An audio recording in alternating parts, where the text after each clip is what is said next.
I didn't want to live that life where I dreaded Monday and just like waited for 5:01, like 5 o'clock in the afternoon. I knew that there was sort of more to life. Hey, podcast listener, even if you are alone in your entrepreneurial journey, know that today, right now in your earbuds, you are joined by thousands of entrepreneurs from all around the globe seeking to grow better, more profitable, location-independent businesses. If you'd like to learn more about what we do and download our entire back catalog, check out tropicalmba.com.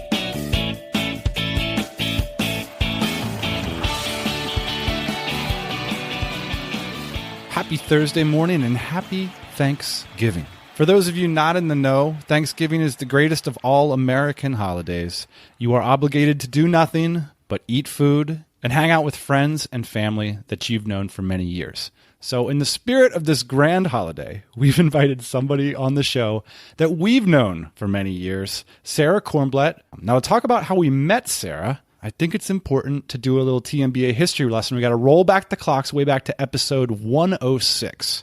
This is back in a time when Ian and I were still primarily focused on our e-commerce business. And we were sort of just kicking around ideas on the show, like, well, what could we do to do more for our listeners? And we literally just kind of brainstormed it out. Well, I think it's important to meet people. And I think it's important to like work with people for an extended amount of time. So what if we like got together for 2 weeks and got on Skype with them before they met us and helped them brainstorm what they wanted to work on for 2 weeks? And, we're kicking around this idea on the show. And literally I'm like, okay, boss man, how much do you think it should cost? And he kicked out a price and I'm like, all right, let's do it. And it turns out that 44 listeners of this show that joined us for a 2-week seminar in the Philippines way back in 2012. And Sarah was one of those people. So today's show is really the story of what happened between those seminars and today when Sarah's business has taken off. And for me, it's really the story of an idea, because businesses start with ideas. And we talk about that a lot on the show. Like, yeah, here's a business idea. Why don't you go start a business with that? The problem with the beautiful simplicity of that is sometimes we're not ready for those ideas, or those ideas aren't ready for us. And the process of sorting through all that can take years, and it really often does for many of us. So I was curious for Sarah to explain it from her perspective, how it all went down. If you'd like to weigh into this conversation or check out the show notes and links to everything we're going to talk about today, you can click over to tropicalmba.com/Sarah K. Now, just a little context, Sarah is an attorney, and she runs a successful online business which provides legal services to online entrepreneurs like you and me. But it wasn't always that way. On this side of the law, on that side of the law, who is right, who is wrong, who is for and who's against the law? I first came across you guys when I was in a unhappy place at my 9-to-5.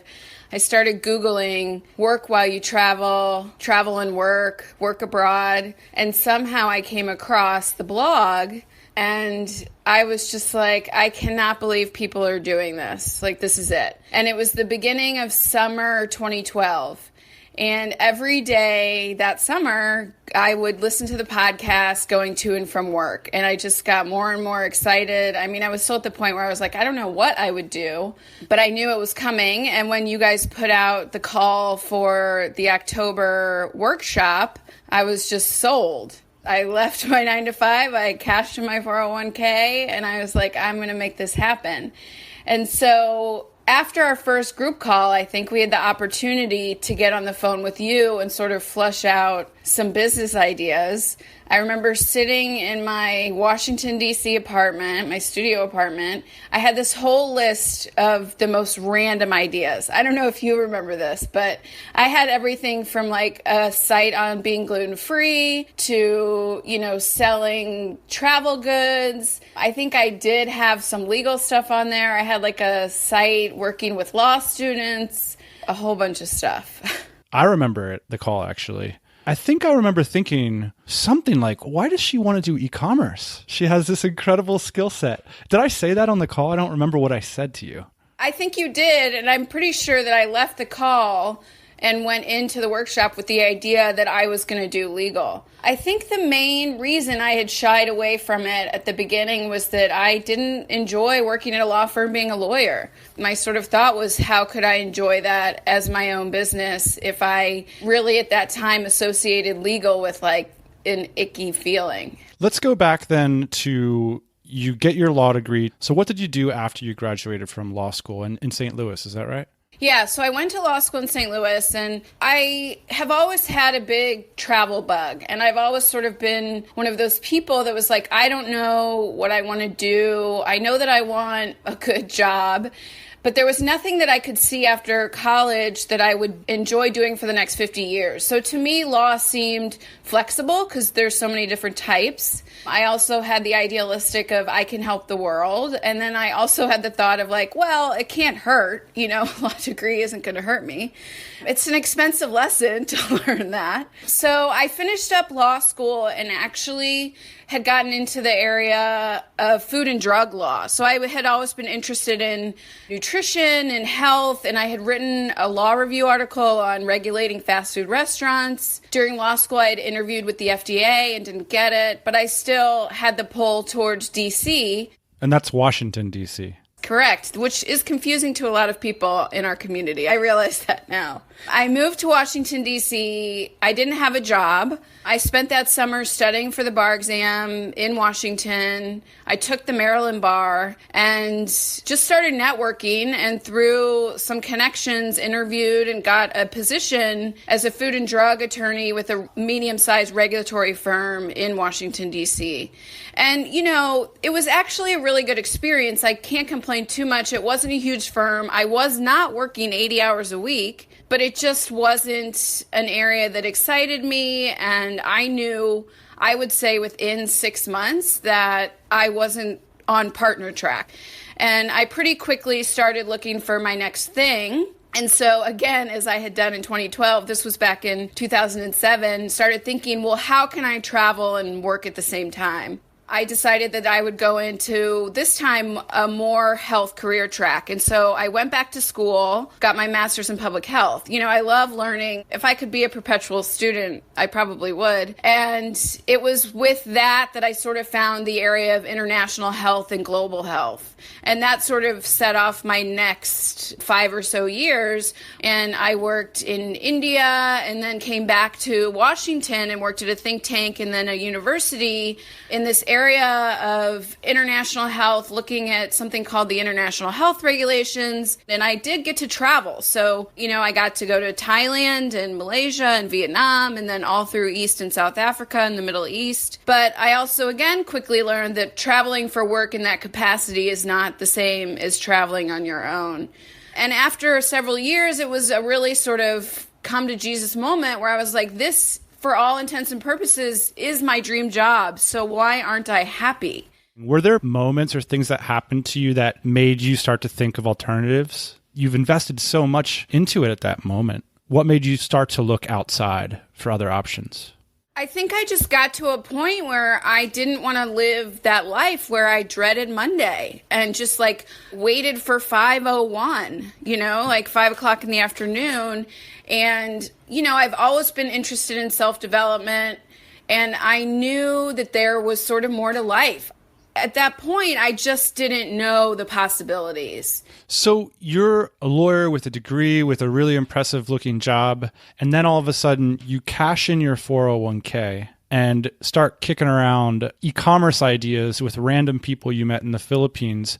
How did people in your life respond to this shift in you? Not very well. When I got back from the Philippines, I basically told my parents I was moving to Bali without a plan. I had started my first business at that point, which, was called The Bootstrap Lawyer, but it hadn't really done much. And I decided that I was going to be a legal transcriptor, which is something you can do on the road, like typing court documents. I went through this training course. I didn't even last one day. I was just like, this is miserable. And my parents were very much like, you need to look for a job. This is just not acceptable. So I did, I was living at home. At that point, I'd started doing some consulting for my previous employers back in Washington and was applying for jobs that intrigued me more. I applied for one that would have been in Paris and another that would have worked in Madagascar. And it was really interesting because I sort of convinced myself that I really wanted them. And when I didn't get them, I was disappointed. But at that time, I had connected with people in the DC, and so that really kept this dream alive. And so my parents didn't know it, but that entire time I was plotting my escape. And I was trying to figure out how to get to Thailand. That was like where I wanted to go. So after about 6 or 7 months, I was making enough of an income from this part-time work at my previous job to make a go of it in Thailand. And so basically I bought a ticket and just came to them with a printout of a one-way ticket to Thailand. Now, people coming to these seminars in the Philippines were from all different backgrounds, from successful entrepreneurs who just wanted to hang out to people right out of college. Some of those with less experience were really struggling to find a direction and an idea. But for me, Sarah was different. Like, she was a qualified lawyer with a great attitude, skill set that people really wanted. For Ian and I, it seemed clear the way forward was to start a productized legal service for entrepreneurs and freelancers.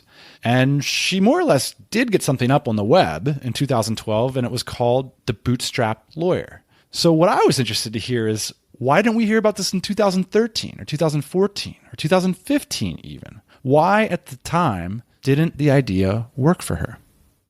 Sure. So I think a couple reasons. It felt a little bit forced. Like, it felt like I should be doing legal because I'm a lawyer and not because it's what I really wanted or it was necessarily my passion. There weren't a lot of people in the online legal space at that point, and I think my mindset was, I'm not necessarily one to jump out and be first. And so I saw a couple other people doing it. And, there are some legal issues. You have to be careful and protect yourself and protect people that you're working with.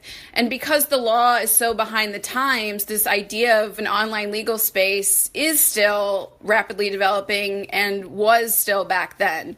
The brand I was building, the Bootstrap Lawyer, at that point, I really wasn't connected to it. I didn't really like it. And it all just felt a bit overwhelming.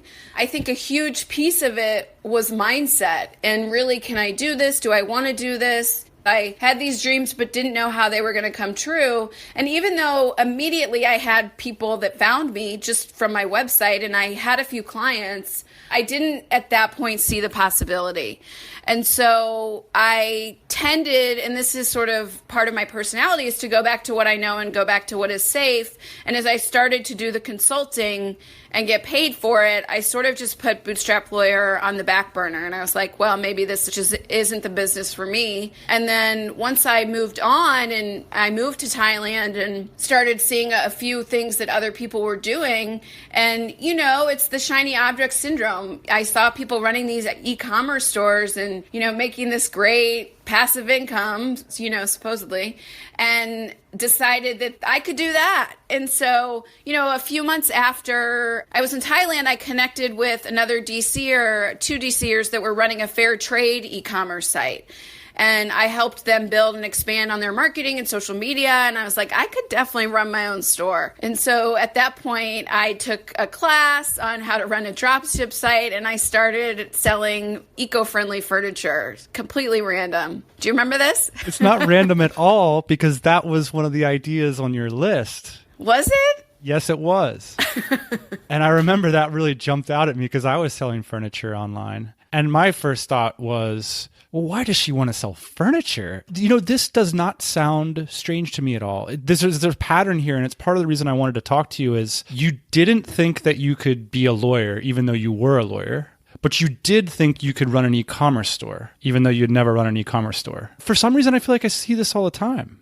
I did the same thing. When I was trying to start my first business, what I did is I developed this really complex piece of software. Of course, I didn't develop it because I have no idea how to do that. So I spent a bunch of an investor's money trying to develop this crazy piece of software. If a software developer, I explained to them what this problem I was trying to solve, they would just roll their eyes. But meanwhile, I'm running a manufacturing company. And for some reason, when I started to think of myself as an entrepreneur, as I had to do something completely different if I wanted to be an entrepreneur. almost. I've heard this story many times too, and I think we don't always see what's staring us right in the face, right? And, I should also add that during these interim years, people were still coming to me for legal stuff, and I was still doing it sort of one-off on the side. Like, can you review this contract? Can you do this? For friends. The furniture store was short-lived, and I didn't put in 100% to it, so it wasn't surprising. But I knew, again, pretty quickly that I was like, I don't want to deal with these customers. I don't want to deal with shipping. What was the moment when this idea started to come back to you, that maybe there was something you could do legally for people? I was on the road for about a year and a half, all over Asia and Europe, and got a bit burnt out, wanted to sort of settle and really at that point figure my life out, as somehow I'd worked myself back into basically a 9-to-5, even though I was working remotely. And so I came back to the States and had some real sort of, what am I going to do with my life moments again? And I found myself 3 years later sort of being like, how did I get back here? And I started working with a life coach and did a lot of, more self-development. And through that, I found the world of coaching. I went back to an online program and got a certification as a holistic health coach. So random. And I was like, I'm going to be a health coach. And within 2 or 3 months of being in the program, I was like, I do not want to be a health coach. But what I quickly found out was that there's this huge world of coaching that I had no idea existed. What I also quickly saw was these people are working without legal protection. They're working online. They're working one-to-one with people.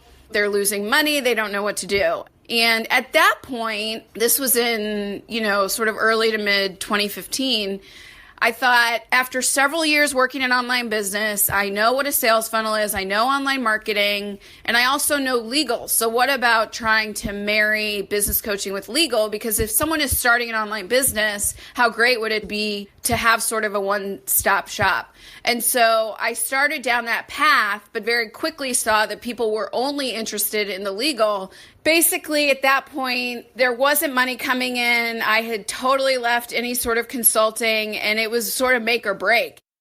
And so the decision Sarah took at the beginning of this year, 2016 for you space cadets out there, was to do something we often mention on the show, niche, to focus solely on her legal work, to build online consulting packages that work for internet entrepreneurs. And when I ran into her recently at DCBKK, our annual conference in Bangkok every year, it was clear to me that something had clicked for her. On this side of the law, on that side of the law, who is weak, who is wrong, who is for and who's against the law?